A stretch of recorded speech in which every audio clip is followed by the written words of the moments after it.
Hi, very good evening to all of you, and welcome to all our viewers who have joined us on the show. Welcome to the YouTube channel Spectre. I'm your host, Dr. Mani Iyer, and I request every one of you to please kindly like this video and share this video as well as subscribe to this channel. This will go in a long way in supporting us to bring many more such videos and also bring them to you. All right, let's begin. Oh, what if the most dangerous part of an abusive relationship is not the violence you can see, but the warning signs you slowly learn to ignore? In 2022, India was confronted with the shocking disappearance and alleged murder of 27-year-old Shraddha Walkar. What initially appeared to be a missing person investigation gradually unfolded into a case involving intimate partner violence, alleged coercive behavior, deception, concealment, and an extensive forensic investigation. But today we are not here simply to ask who committed this crime. We're going to ask a much more difficult question. Could the psychological warning signs have been identified before the violence reached its most extreme point? What happens when affection becomes control? When jealousy becomes justification? When repeated conflict becomes normalized and a victim's attempts to cope, stay, or leave are viewed from the outside without understanding the psychological dynamics involved. The Shraddha Walker case gives us an opportunity to look beyond the headlines and examine intimate partner violence through the lens of forensic psychology, victimology, coercive control, risk assessment, aggression, behavior escalation, post offensive behavior, and the role of forensic evidence. And there is one question we wanted to you to keep in mind throughout this discussion. Are we better at understanding a dangerous relationship after a tragedy, or can forensic psychology help us recognize the danger before the tragedy happens? So, to unpack this discussion, and we are joined by uh, um, forensic expert and criminologist and forensic psychologist, Mr. Pritesh Shinde. Parmanan. Pritesh Shinde is a UGC NET fact qualified criminology professional specializing in forensic psychology. He holds an MA in criminology and with a specializing in forensic psychology from the National Forensic Sciences University. He has rich teaching experience and is a visiting faculty at multiple universities, along with experience in academic mentoring and professional thinking. His areas of interest include criminal profiling, offender behavior, forensic psychology, cybercrime, victimology, and psycholegal studies. Through his teaching, research, and workshops, he focused on connecting psychological theory with real world applications in crime and criminal justice systems. Welcome to the show, Mr. Pritesh Shindeji, and, Thank uh, you. and over to you on this discussion. So I transfer the control to you. Over to you. Yes, thank you. Thank you so much for introducing me. And yes, as you said, the Shraddha Walkar case has been a really intriguing case for forensic enthusiasts, as well as it was shaking.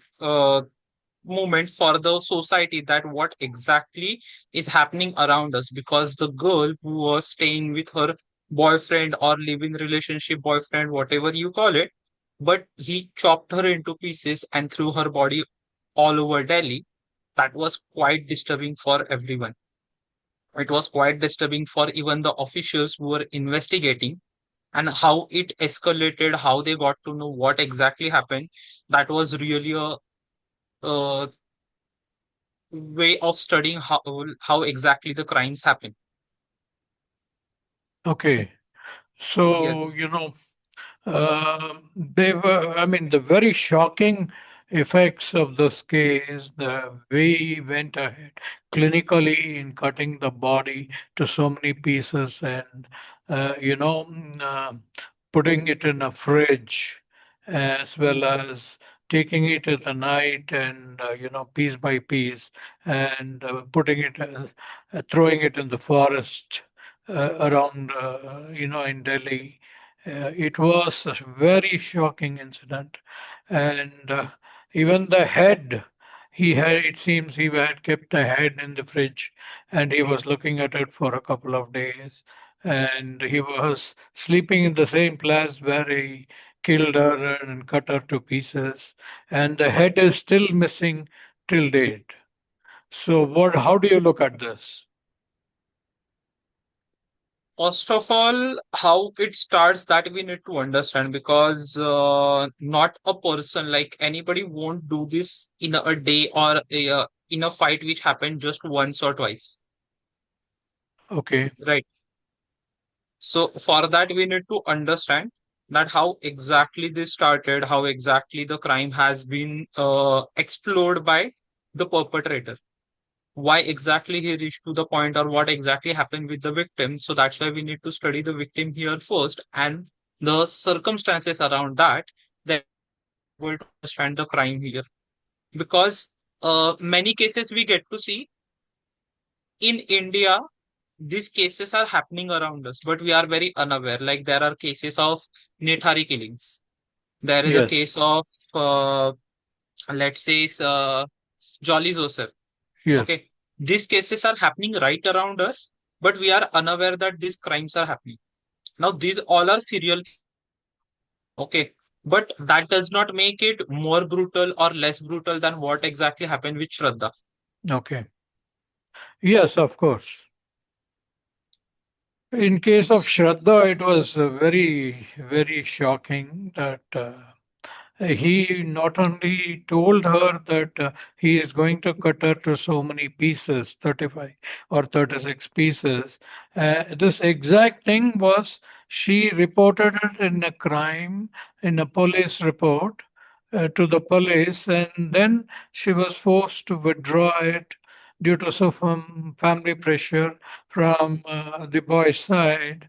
And he did exactly what he promised to her. This is so shocking, and this is not a normal human being. We don't think. It looks like this guy must be a psychotic or must be a psycho, psycho kind of a guy, psychopath. What do you think, Mr. Pritesh Ji?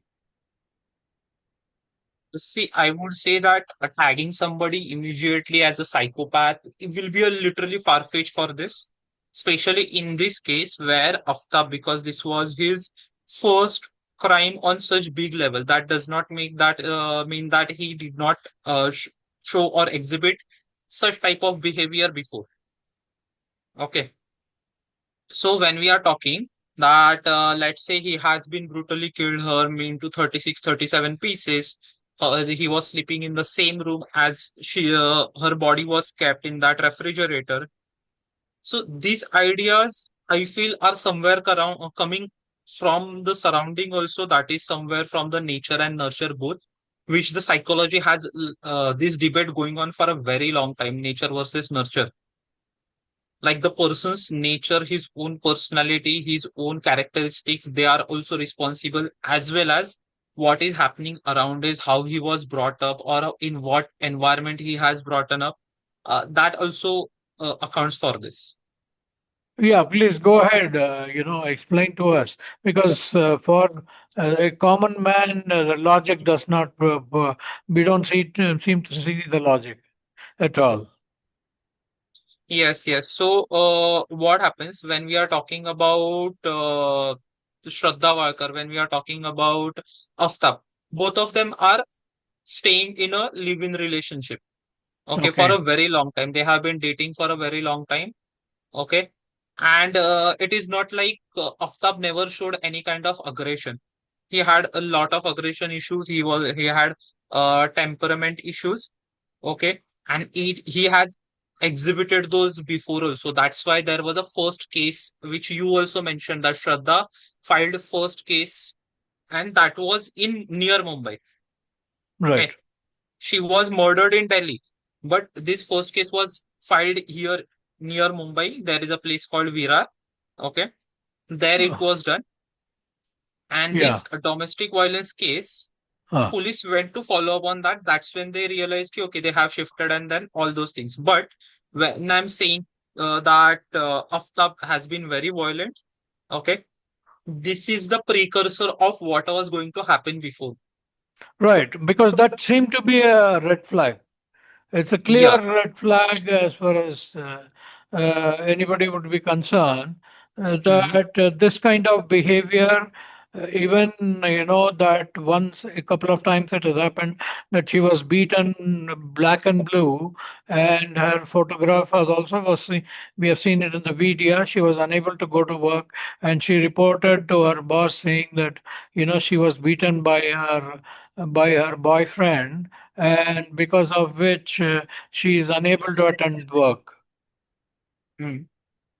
So this has happened before also.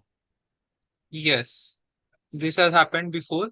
Actually, this wouldn't have escalated so much if the families would have taken involvement in this. Okay, this there is no blame on the family. Okay, but one of the factor contributing, and when we are looking at Shraddha, okay, her family estranged her. Her family said that they kindly cut off their contact with her, and that's why, because they were not agreeing, she's going with a guy who is of the other religion. She's going with the guy who is not of their approval.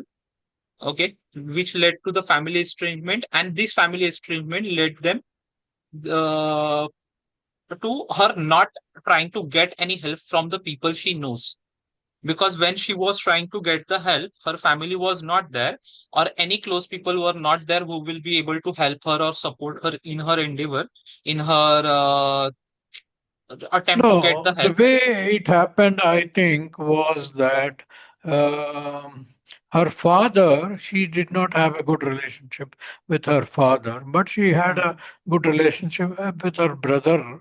Okay, but Okay. father did not approve of this relationship, interfaith relationship.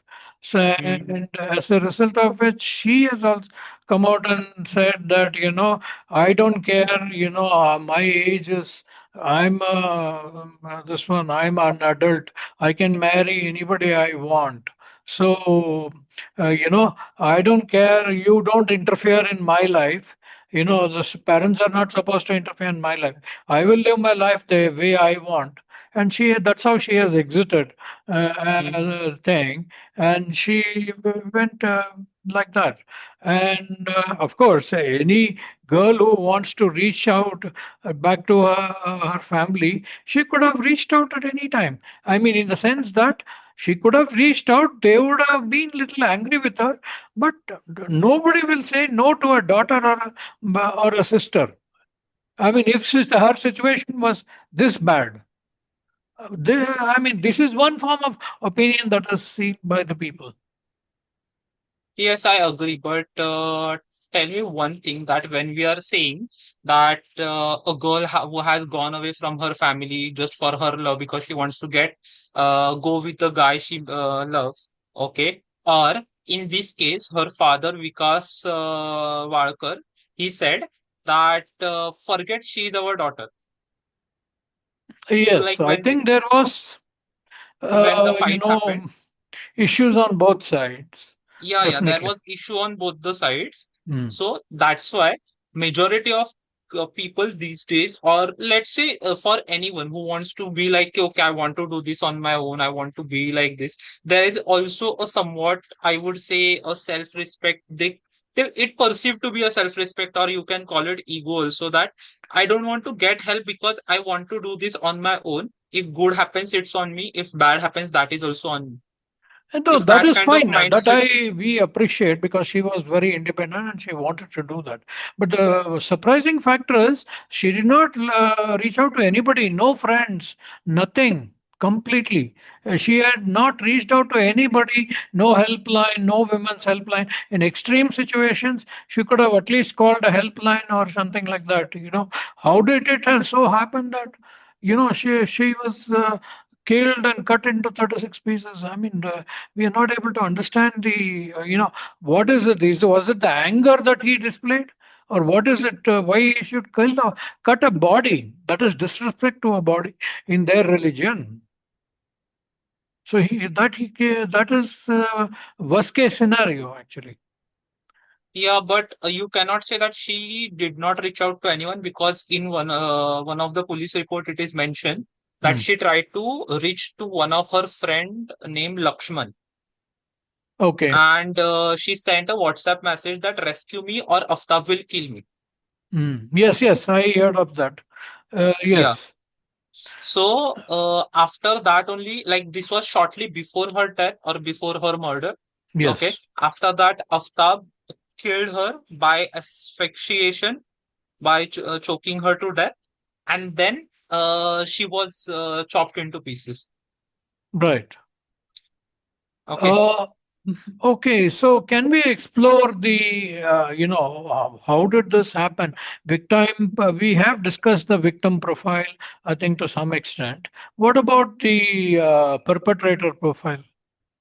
Perpetrator profile, I would say, see, one thing is that a person definitely has temperament issues that we have already discussed.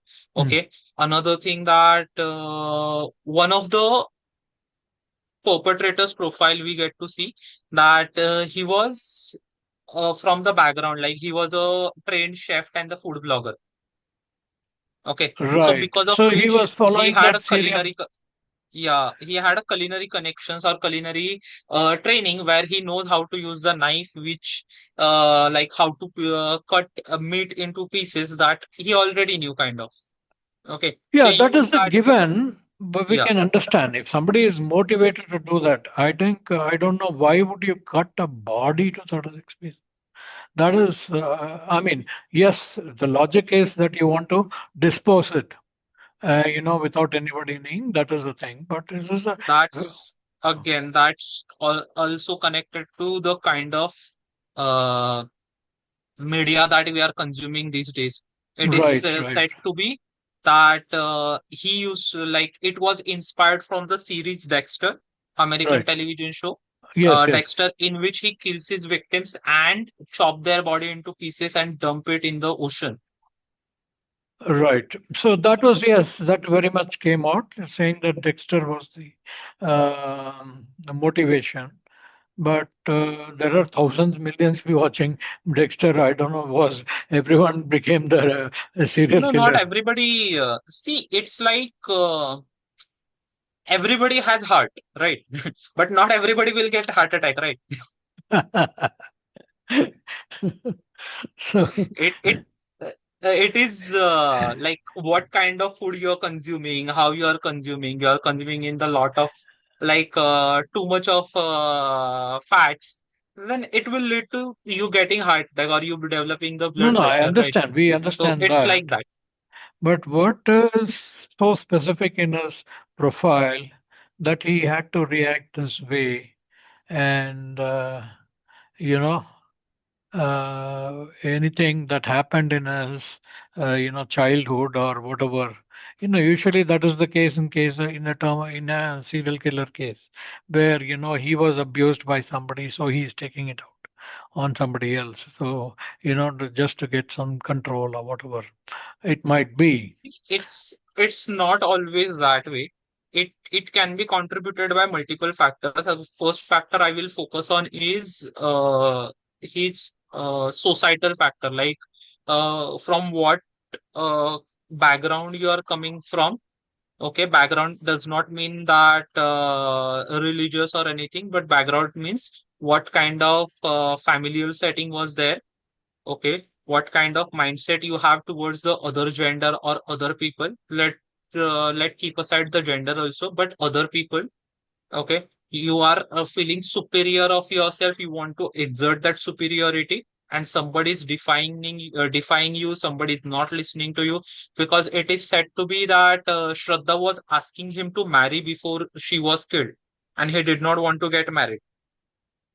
But that is the normal societal law, right? You have to, in order to get into a relationship. I mean, these are all new things, live-in relationships. India did not had this in the background. I mean, we never had this in our history of living. This is all imported culture. This is just happening currently because people are influenced by the US culture or the foreign culture or Western culture. But otherwise, marriage was the norm. If you want to get into have a relationship with somebody of the other thing, then you need to get married. That is how the society was set up, Yes, right? yes, I agree that that's how we perceive. But the thing is that when we say this is the new culture, this is a culture of convenience.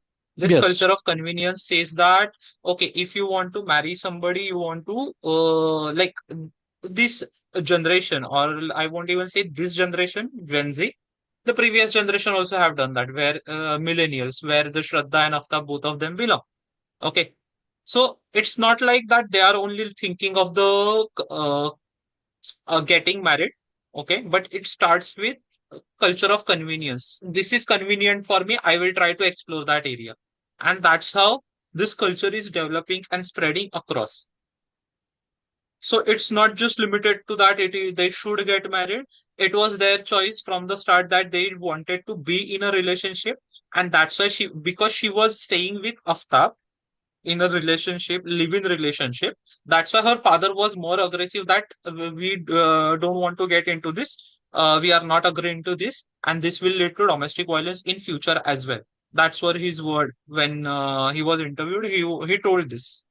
Right, but if she willingly got into a relationship which was, live-in relationship, which is what she wanted, then what is the reason for suddenly asking him to marry her? There could be multiple reasons. There was no clarity on that in the investigation, but one of the reason could be that people around her, or see, these days, even when I see my social media, it's like people of my age are getting married, and I am not getting married yet. So that is one of the. And then even any person would think that, "Arey, I want to get married. I want to have the wedding. I want to have the family relations.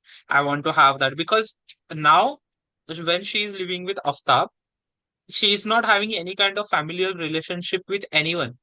She has broken everything and came with Aftab, right? So that could be one of the reasons that she wants to develop those relations in her life. She wants to have those relationship in the life, because as a human we are part of the society, and to be in the society we always want to develop those relationships. Right, that is what kind of basically because repeatedly asking him that you marry him, he marries her. That was the kind of what do you call the trigger. Hmm. That was the trigger for the anger and the asphyxiation, whatever you talk about. He got violent and he just killed her, but still doesn't explain the 36 pieces, but maybe due to texture and all that. But still, I'm not able to put one to two plus two is equal to four. Not able, this is adding up to much more than See, one thing that throughout the investigation, one challenge was they knew who has done it, but the difficulty of proving it. Because Whenever there was any kind of evidence, Aftab was telling new story. At first, he said, "Yes, I killed Shraddha." Later on, he changed his statement. He said, "I did not kill Shraddha." Then they did polygraph. Then they were like, "Okay, now you tell us that you have killed." Then he's like, "Yes, I did." Then again, he changed his standing by saying, "I did not." So every 2, 3 days, he was changing his standing. So we did not really get into what exactly happened at the crime scene because there was no other eyewitness there. It was just the victim and the perpetrator. Hmm. Okay. So later on, court said this state asked that we want to do narco analysis on Aftab so that we will get better results. So narco analysis being a very last resort that nothing is working out, we need to get the information, we need to get some kind of leading evidence. That's where narco analysis they opted for, and then they got some more clues on that. Okay, so moving ahead, Hmm. um, given this is the state of affairs, what do you call the victim profile and the perpetrator profile and the circumstances under which this happened? So, we also discussed the various psychological perspectives, I think, and forensic perspectives in this thing.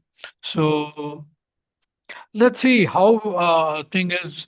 Let's look at what kind of takeaways we would do. I mean, we will have to the society from such a cases. Basically, what can be prevented, what can be used as red flags. So at least the general public should know these are red flags, and immediately they should come out of it. I mean, one of the thing I can clearly identify is that extreme violence and very volatile kind of display should definitely indicate some kind of psychopathic nature. I mean, I don't have to put the exact psychological term because as a layman, it looks like it's a completely something which is not found in a very ordinary person. Generally, that definitely because it's extremely violent, extremely volatile kind of guy. When a moment's notice, he just gets he just goes to the maximum. Is and this is not it has been a repeated time and night that he has beaten her black and blue, and every time she continued to stay in the rest. That was the one which was baffling because she kind of normalized. I mean, what is there to normal? I mean, it is really very difficult to understand the normalization part. So anybody who was beaten black and blue like that should have walked out of that relationship. But she kind of forgiven him and saying it's okay, kind of, and then moved forward. That is another very sticking point. This is what we normally call a battered woman syndrome. What is it? Battered woman syndrome. Metadoman. Yes. So Okay. what happens in this? This is the cycle of domestic violence or interpersonal violence we get to see in general. Like I will tell you, and you will see this is the scenario around us, or this is the scenario in our society. Okay. There are 3 stages of it. First stage is called like it is the stage of violence, where we say that violence happens, domestic violence, physical, sexual, whatever happens between the couple. Okay, that violence it will have different nature, but in this phase, that violence happens. Then there will be a after stage of violence. There will be a stage of silence. So Hmm. this stage of silence, it shows that both of them are not talking to each other. Both of them are, the normally we get to say. I'll give you an example. Okay. If husband wife fights, okay, next day, wife won't cook for the husband because he beat me last night, or she will not prepare his meal, she will not do any chores for him, and then both of them will be silent, both of them won't be talking to each other. Okay. That now this is the second stage. Then comes the third stage. Sometimes what happens in the second stage to the extreme level that wives go to their parents' house. or go to some friend's house to stay away from the husband. Okay. Then in the third stage, it is called stage of honeymoon. Honeymoon phase, you can say. Okay. In this, husband will come back or your partner will come back and will be like, "Ki, okay, listen, I did a wrong thing. It was my mistake. We will reconcile or we will come back together. We will recon this situation. This won't happen again." If he is drinking and beating her, then he will be like, see, I will not drink again. It was my mistake. It was my friends who instigated. He will blame on different things and will try to gain her trust again. And in this phase, at the end, a wife, because as a society we have seen that women are very soft-hearted and that is beauty of them. Okay. So they will be like, okay, fine. If you are saying so much, you are going to try for it. We will come back together. And this reconciliation happens, and in that honeymoon phase they are like, it is as sweet as honey, as beautiful as moon. Everything is going good, going out for dinner, watching movie together, spending time together, all of it happens. And then again goes to the first stage, that is the stage of violence. But And that even cycle, here, reconciliation, it looks like she has not moved out to her parents' home or anything like that. yeah, And that's why. So that attempt of her reaching out to that friend Lakshman, okay, it seems like that she no, used that was a to. last ditch effort because that was in, I think, was in Delhi. Basically, she might have messaged him when she was in Delhi. So that was the last stage effort. If otherwise, she came to realize that she's going to be killed. She knew that. Hmm. So till now, at least, if she didn't know, that was clear. But now she knew that she had the thing that she had definitely concluded or came to the conclusion that yeah, this time there is no way out. That's why she reached out to a friend like that, and I don't know what happened, why that person Lakshman or somebody could not reach out or could not anyway, those parts we don't know because of the facts of the case is not really clear what he did, Lakshman he did. But at least that much has come out. She tried to reach out at the last stage. Yes. So what happens in this case, we get to see that it's not like that she is not reaching out to help. It happened at the very end. It happened at the very end, and yeah, Yeah. that is, you're correct on that. She no way in between. Even in between, she had given a police complaint to the Mhm. and but she had not worked out. I don't know. She it was like there was some kind of blackmail or some pressure on her. They had put from the Aftab's family, and that kind of some kind of pressure was applied to extend that she was asked to withdraw a police complaint, and police was watching over all this. I mean, it was not very acceptable to everybody in the to general people. No, no, I would like to correct one thing in that. What happens that because that FIR was filed first time in Virar police station. Okay. Police went to their place where they were staying because this was during COVID 2020. This case was filed. Okay, before that also once case was about to be filed where family intervened. This second case which was filed, it was not intervened because by the time both of their families were not being involved in this. Okay, so police told them that you see if this is happening again, you separate. That is your choice. Police cannot tell people what to do. They can suggest, right? People have their own choices to make. So when they went on a follow up, they realized ki, okay, both of them have shifted. So they contacted Delhi police.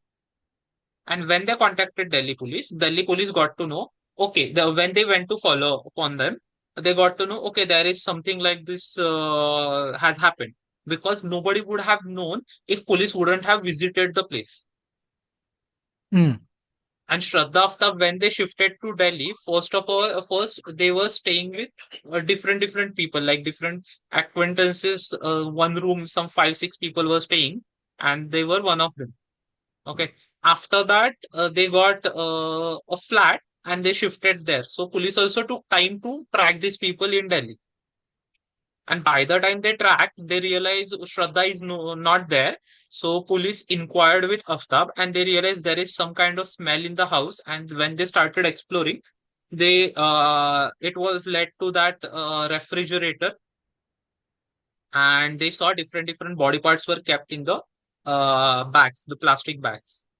But So there is we, a different scene where her father was trying to call her, and she couldn't reach. He couldn't reach her at all, and it was consistently off. And this is what he communicated with the police in Bombay, and that led to an investigation to where that particular phone is or the location of the phone. So that is a different thread of investigation, which led. I mean, that is the very core thing because all our friends also. In fact, this guy Aftab was paying her bills, her Airtel bills or whatever, her telephone bills. He was doing, and he was paying her credit card bills and everything. So to keep the thing that she is still alive, and he has been even her social media accounts he has been updating and all those things, so that the friends, everybody, friend circle, everybody still thought that she was alive and she was kicking, alive and kicking, and she was having fun with her boyfriend. That is how he had uploaded the other photographs, some honeymoon photographs or something like that, where they visited to some hill station, all those things. So the okay, but the only thing is that father said that consistently her phone has been put off and switch off mode, and that is what led a thread of investigation to her. And maybe there are two or three threads. This is one of the threads. yeah, so what happened? What you are saying, that is also correct. So when police were trying to follow up on that case, because domestic violence has a specific protocol that police has to follow up on those cases later on if the same case is happening again or it has stopped. Okay, so when FIR is registered, then that happens. In some cases, FIR is not registered, so police cannot don't generally follow up on that. That's the protocol they follow normally. Okay, so when they went to follow up on that address, they realized, okay, Shraddha is not staying there, Aftab is not staying there. They reach out to the father because that was the correspondence address was there. So when they reached out to the father, father also tried to contact. It was not responded. So it is assumed, or as some of the friends say, that Aftab was controlling her social media, or Aftab was the one who was controlling her behavior. Okay. And through that only he was trying to see if he can, let's say, how he can make people see that everything is going good, everything is sweet and all. Okay. And how he is nice guy. But again, how Shraddha was telling people and what story he was telling, both were different ones. So he was a control freak in that sense, we can say. Right. Um, okay. So I think we have discussed a lot about this case. Any other thing you would like to, I know, on the basis of forensic psychology, you like to give us some kind of inputs? Yes, one thing I would say that in this, because this case, he had a very specific strategy. Like when he was doing the crime, he did the crime. It was not just killing the Shraddha or chopping her body into pieces. After killing her, he bought the refrigerator. That means he was being very calculative. Okay. Second thing, he decided that just like it shows in the movies and series, I will chop her body into pieces and throw all over Delhi, so nobody will actually be able to find it. But he was not as smart as he was thinking, I feel, because police found those places through his mobile location. They tried to find his mobile location. He used to go out in the night at 2 o'clock to dispose these body pieces all over Delhi. And police were like, okay, let's track his mobile phone and we will get to see where he has disposed the body. Okay. Then after that, when all of this was happening, he was being very calculative by posting on her social media. So it shows that he has not done this in a spur of a moment, or it's not the heat of the moment crime. It's the crime which is well thought. This is the crime which is, you can say, he has planned through after killing her, or after maybe even the killing was not part of planning, it seems, because these fights were happening regularly and it escalated at this moment. And now, when this escalated, after that, he's gotten into planning and everything, then how to dispose it and how to not get caught. So all those shows that, so even though we cannot name it as a psychopathy or sociopathy specifically, but yes, there are definitely some psychological issues which are involved here. Okay, person is a control freak who wants to show, who wants to put a picture for the world. Okay, and when he was like, Shraddha sent only one message. Okay, after that or before that, there were not many messages to the friends or any people. Like, her brother was in contact with her, but still nothing. So that shows that he was controlling who she was contacting also throughout the period. Okay, and as we are looking at the battered woman syndrome, these three stages of the violence, interpersonal violence, okay, those were definitely happening because if violence is ongoing, continuous violence, then person will not sustain that much. Like, if we have seen Shraddha was a very self-independent person, as she was in Virar, or as she was as her family says. Okay, so if this violence was going continuously, it wouldn't have been this long. Like, since 2020 or 2018 they were dating, since then till 2022, that means almost 4 years. Okay, if this 4 years she has survived, that means it has been the graph which is going up and down of the violence. There has been downs where the honeymoon phases are happening, when there is a up of the phases of No, that violence. is agreed. That is Yeah. definitely agreed upon. This definitely agreed. So that is okay. Only thing is he got caught because of the mobile location. He was not that smart. And basically he wanted all the body parts to be eaten by the animals and all that, so he disposed of the forest. But we, at even till date, even though he is in custody, we are not able to get her skull, which is very No, important. actually, her skull was charred. It was found, it was charred, but her torso was not found. uh, I'm not sure of that, but we'll have to get into the details of that. I read somewhere that the skull is not was No, found. I was making a Torso was report. anyway in pieces, so the torso could not have been available in one full thing. And that is no possibility. Even he could not have carried the torso anyway. And so only that the skull is missing because um, I don't know whether it was a charred part was found. In that case, you're saying it was burnt. Mm. Uh, Yes. okay. So this is a very complex case and definitely complex human behavior. One in a million or one in a billion will do that, as is the case. No, He- actually, what happened that once Shraddha Aftab case happened, there are few more cases like mimicry cases or the mimic crimes, you can say. That's right. Okay.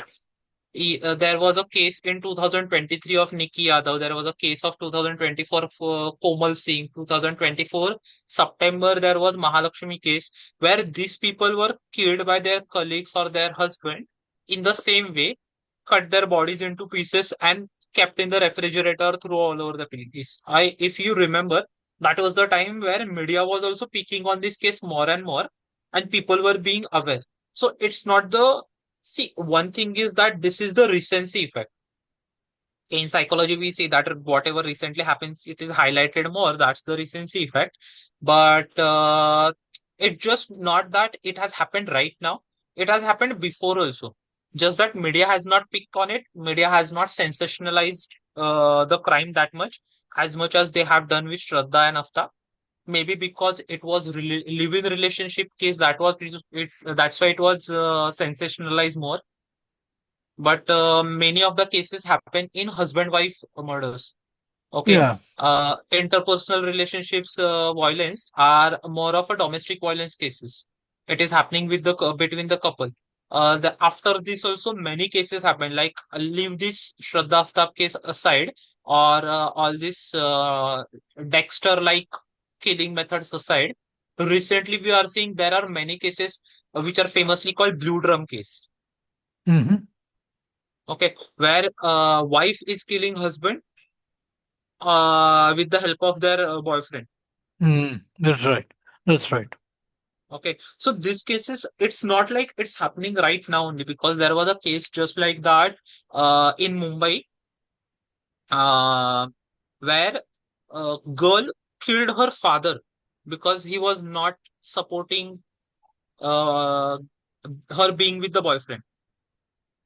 Right. Okay, and the method was also like that she killed him with the poison, chopped his body into pieces, and burnt his body and threw ash, like flushed the ash through toilet.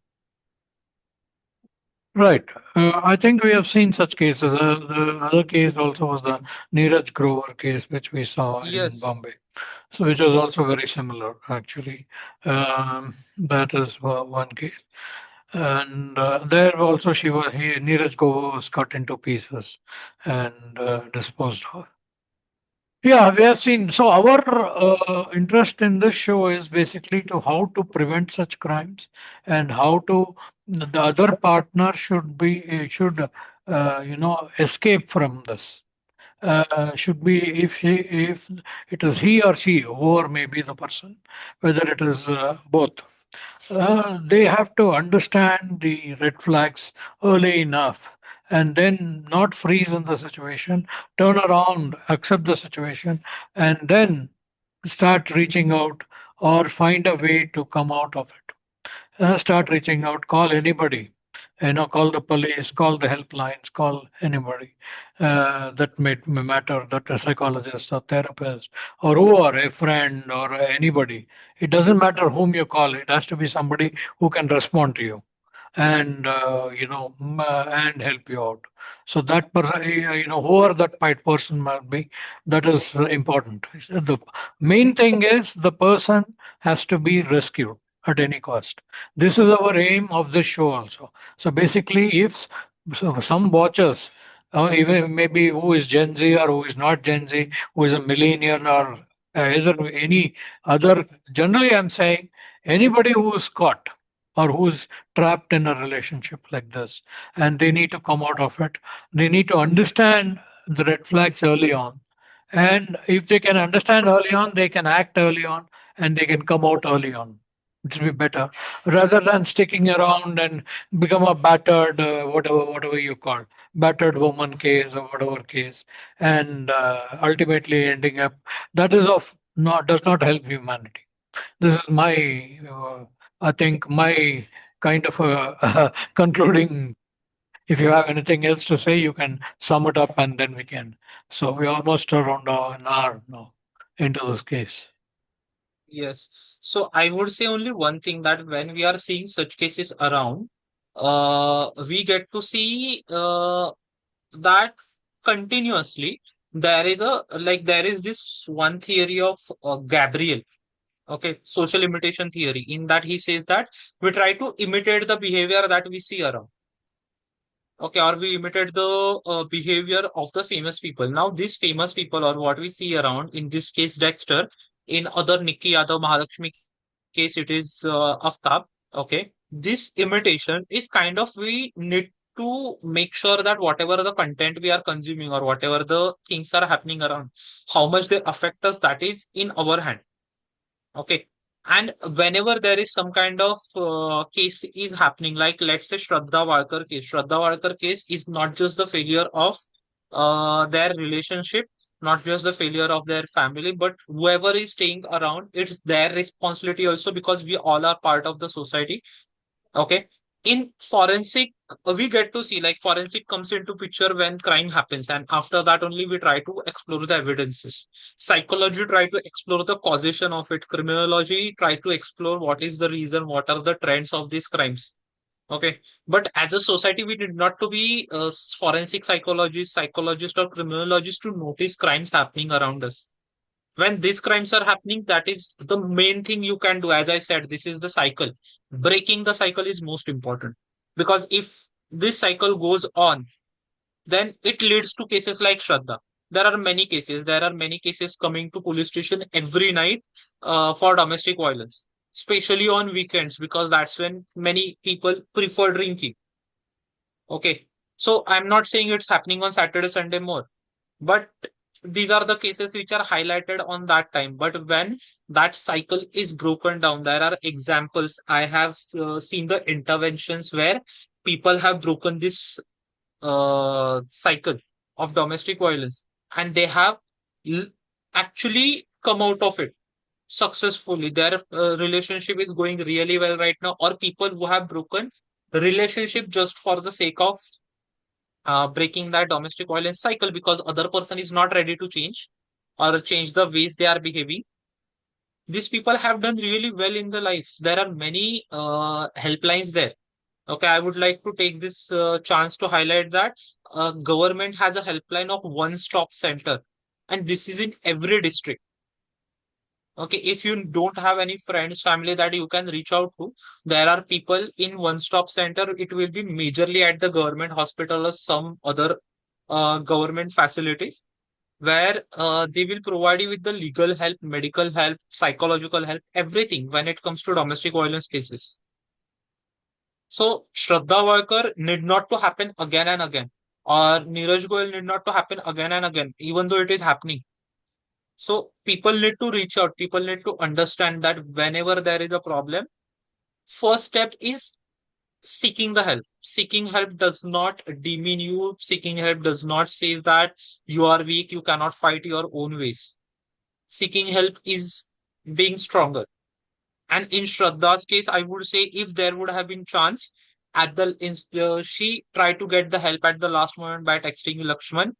If it would have happened earlier, it would have happened by somebody else to reaching out to her if you need any help. Maybe picture would have been different. We don't know for sure, but maybe picture would have been different. Yeah, can you share that or the one-stop number?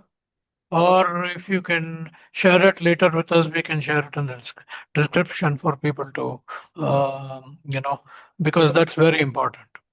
Yes, yes, it's you can actually one stop center is district wise different, but you can reach out to woman helpline number.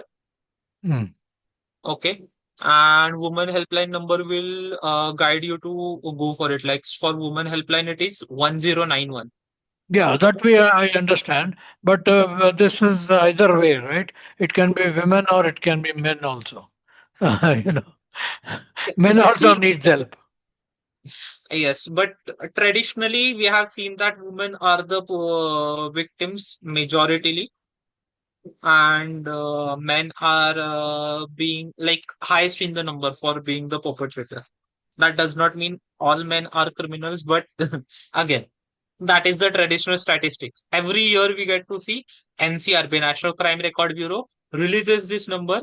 We get to see more and more crimes are happening. This year, maybe we get to see females number will be increased. Next year, male number will increase. So there is no constant trend in that. But traditionally, male are the perpetrator that we have seen. So So that's why. yeah, we don't want to stick by that. I mean, it's okay. I mean, we don't want to go by what is. I mean, we give both the helplines. So anybody, anything happens at any time, because we are a social organization. So for Yes, yes, everybody, it definitely. should We are. work. Each, yeah. We provide counseling like the best way to reach out for it, because I personally provide psycholegal advisory. Okay. So for that, you people can reach out to me also. There are many psychologists. Okay. If anyone is in the help, they want to reach out to psychologist also for counseling, whether it is male, female, anyone, not limiting to one person or one gender. Okay. You can reach out. We can definitely get you connected with somebody in your area or somebody online. Okay. Thank you very Now you're much. now you're Thank you. audible, sir. Thank you very much. Thanks for taking time out from your busy schedule and coming on our program. And we would like you to come on some more such programs. So we look forward to the same. Thank you very much. Oh, Yes, sir. Yes. Thank you. thank Thank you you. for inviting me. Thank you Yes. very much, Pritesh ji. So we'll see you very soon on another program. Thank you very much. Yes, sir. Bye. Thank you. Bye.